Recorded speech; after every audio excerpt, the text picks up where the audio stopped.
Some very influential reports came out in the early 2000s from the Institute of Medicine, the most shocking of which was To Err Is Human, where they said 44,000 to 98,000 errors occur in hospitals that result in death.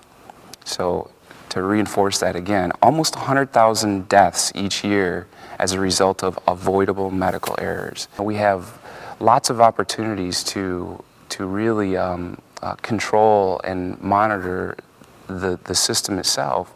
So collecting data and finding out, when there are outbreaks that could occur, or guiding the process of care from the moment that a patient walks in the door in a hospital to the point that they leave, and then also follow up after that. I really have two streams of research. One is looking at adoption and diffusion of these sorts of technologies, and I happen to focus on two that I think are the most important that we're seeing right now, which is electronic medical records and electronic prescribing. And one stream of my research looks at the adoption and diffusion of those technologies. What are the barriers to adoption?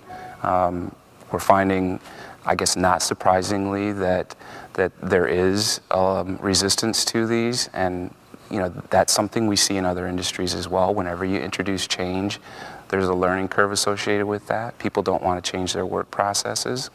So there are barriers from that perspective. But interestingly, I think the diffusion aspect of it, how are they diffusing across the country, is pretty intriguing.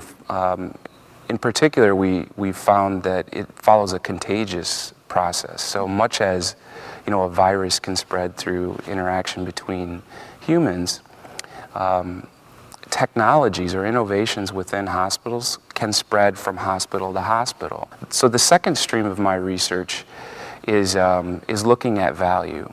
So what we're doing is taking it to the next level now and saying, when are you integrating these technologies into the system at your hospital? They are taking data from CT scans, MRIs, other medical technologies within the facility, and bringing all of that data into a central hub where different users can use it for different purposes. Some may be financial, some may be process related, some may, we hope they are clinical based, so that we're not running the same tests over and over again on people.